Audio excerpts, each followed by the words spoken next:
Hello friends. Inspection should begin with the air suspension. Here, unlike other SUVs of the brand, it really is simply not replaceable. The design features of the chassis and layout reduced the SUV's ground clearance to a catastrophic 160 millimeters. Only thanks to the air suspension, it is possible to increase the ground clearance to 190 millimeters, and after restyling in 2009, to a quite decent 210 millimeters. By the way, after restyling in 2009, electronically controlled shock absorbers appeared. Air suspension sometimes forces you to face unforeseen surprises. Therefore, before you go for a test drive, you must carefully consider the selected copy from all angles from a distance of 10 to 20 meters. Did you find a twist? We will correct this shortcoming. The reason may lie in a leaky air spring, a faulty valve block, a suspension level sensor, or even an expensive electric air compressor. The compressor emits a quiet buzzing noise around the rear left wheel during operation, but as soon as the specified clearance height is reached, it should be silent. Long-term operation of a car with leaky airbags forces the compressor to operate continuously at maximum performance, which inevitably accelerates its wear. All operating modes of the air suspension should be checked with visual control of the absence of roll and body skew. There should be no error messages on the display. During the test drive, special attention should be paid to extraneous noise. Many suspension components barely survive 50,000 kilometers. Among them are struts and bushings of stabilizers, silent blocks of the lower levers. Fortunately, silent blocks and ball joints can be changed separately from the levers. The optional active stabilizer is designed to improve the stability and handling of the SUV. At the same time, it becomes a source of additional problems. So after 10 years of operation, corrosion eats the tubes of the system. The active stabilizer itself may also leak. Whistling during acceleration is only possible in diesel versions of the Range Rover Sport with 3.6 TDV8. The reason is the deformation of the exhaust manifold or the breakdown of its gasket. As a result, exhaust gases begin to leak. At first glance, the malfunction is harmless, but the elimination will be very expensive. You will have to pull off the body from the frame. Otherwise, you won't get close to the collector. The same will happen when replacing turbines. The service life of the turbocharger and injectors is about 150 to 200,000 kilometers.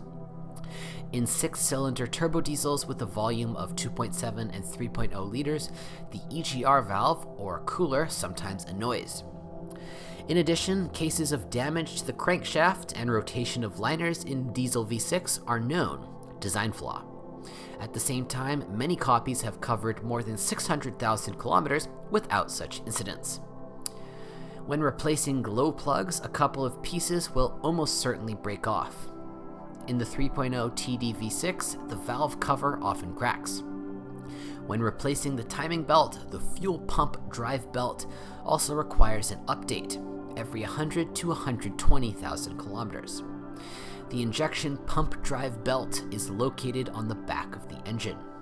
Fortunately, if it breaks, nothing is damaged. The engine just stops working. The injection pump itself can also fail. Usually, repairs are done by replacing the fuel pressure regulator.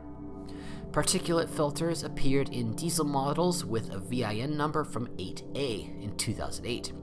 The Petrol engines in the Range Rover Sport range are designed by Ford and Jaguar.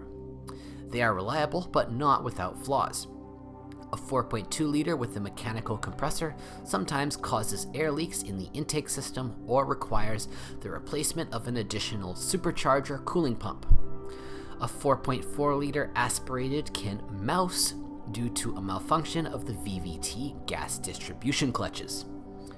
In 2010, both engines gave way to an even more powerful 5-liter V8 in two versions, an atmospheric 375 horsepower and 510 horsepower supercharged, with a mechanical compressor. Unfortunately, both units have a limited resource for VVT clutches and a chain-type timing drive. The RRS used a ZF6HP26 6-speed automatic transmission. The durability of the machine largely depends on the operating conditions and the regularity of updating the transmission fluid. After 150 to 200,000 kilometers, problems with a 6-speed gearbox are almost inevitable. Typical symptoms are trivial: untimely switching, jerking, slipping, bumps. The reason is the wear of the bushings, which leads to a drop in pressure in the bags. The SUV is equipped with a very advanced terrain response all-wheel drive system. The driver can select one of 5 modes: road, loose surfaces, mud, sand, and rocky surfaces. The system not only distributes torque and locks the appropriate differentials, Magna Stair powertrain, but changes the ride height and selects the appropriate transmission mode. Did you hear a howl or a hum? It can be emitted by wheel bearings, one of the gearboxes, or even a transfer case. The propeller shaft outboard bearing has to be updated after 180 to 220,000 kilometers. The original bearing comes complete with a cardan. Cardan shafts may require attention due to wear on the splines. During the inspection, it is necessary to check the operability of all electrical equipment. With age, electrical wiring will certainly rot.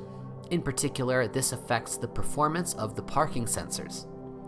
After 200,000 kilometers, the generator may mope. In pre-styling instances, the dashboard sometimes fails, due to which there are interruptions in the operation of the air conditioner, lighting equipment, central locking, or the engine stops starting.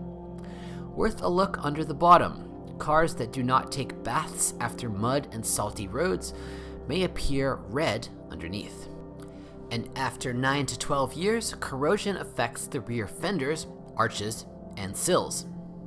If you know of other model malfunctions, be sure to write about it.